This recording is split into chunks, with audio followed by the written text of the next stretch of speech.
In 1943, the following directive was issued from party headquarters to all communists in the United States. It read, "When certain obstructionists become too irritating, label them after suitable build-ups as fascist or Nazi or anti-Semitic, and use the prestige of anti-fascist and tolerance organizations to discredit them. In the public mind, constantly associate those who oppose us with those names which already have a bad smell.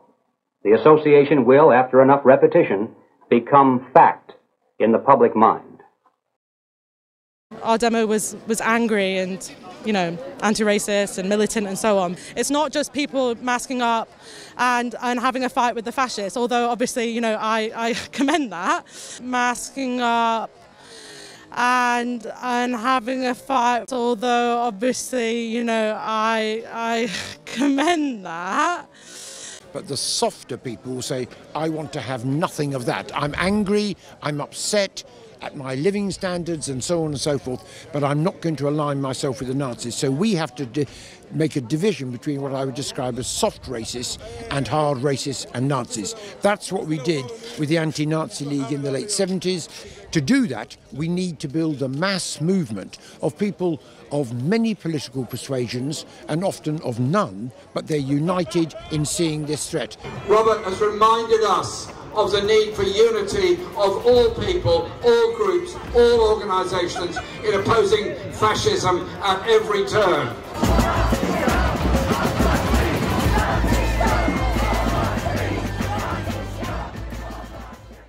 Label them after suitable build-ups as fascist or Nazi or anti-Semitic, and use the prestige of anti-fascist and tolerance organizations to discredit them.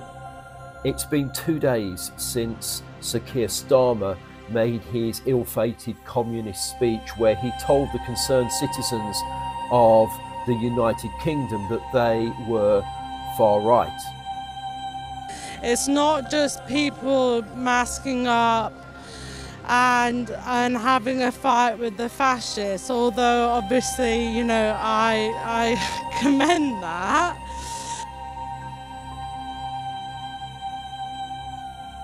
The white British population has decreased by 600,000, while the minority population has increased by 1.2 million. So yes lads, we're winning.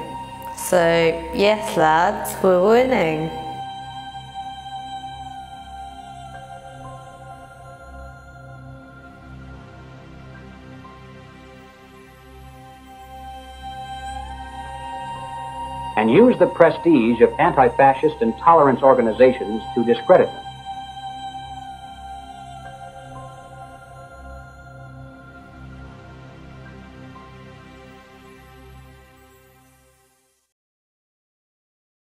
In recent days, we have seen an army officer stabbed 12 times. We've seen riots in Leeds for 3 days where your government was incapable or unwilling to take action other than to return a vulnerable child to the family from whence the child was required to be removed for concerns over their well-being.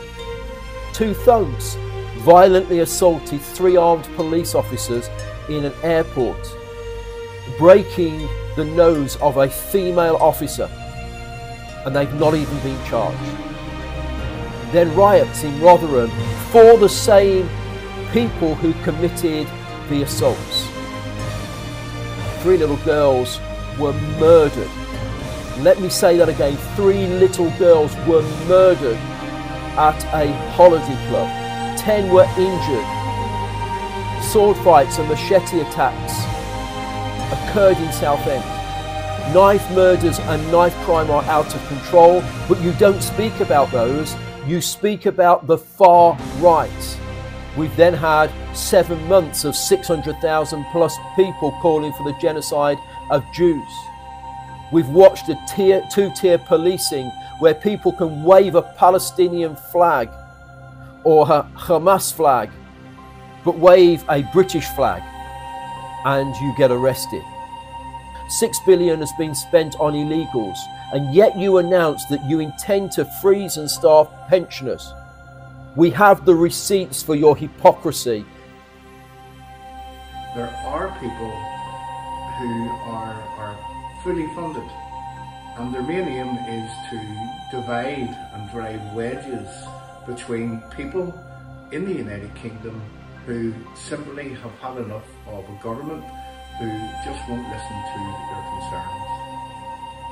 These people have formed a network all around the United Kingdom, and they are intentionally stirring up trouble between those that would call themselves patriots, those that love their history, their heritage, their country, and the Union flag that they stand under.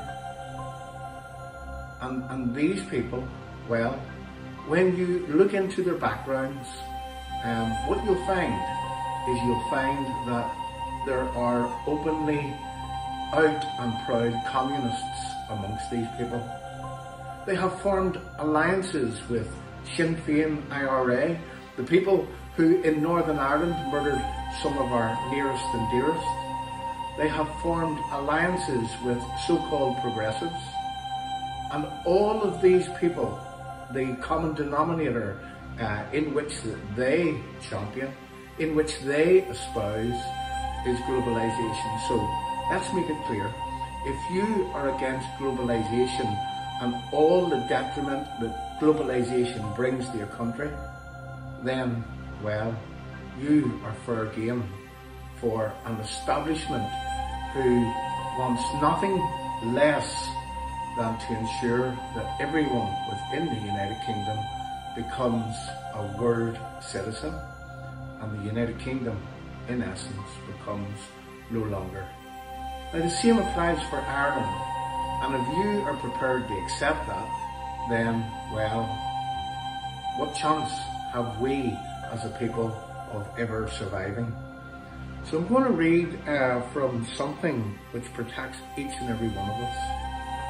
And whilst that I don't want to be part of the EU dictatorial Ponzi scheme who is championing the filling of our country with the uncontrolled, uncontrollable, unquantifiable and unidentifiable immigration, whilst I don't want to be part of that, well, when this law is in place, let's make use of it.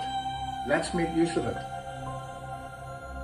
Article 10 of the European Convention on Human Rights states exactly this. It protects your right to hold your own opinions and to express them freely without government interference. This includes the right to express your views aloud, for example, through public protest and demonstrations, or through published articles, books, leaflets, television, or radio broadcasting. People, we can win this legally. We can return our society to normality. We can create stability once again in the United Kingdom, but we need to do it peacefully. We can win this if we do things in the right way.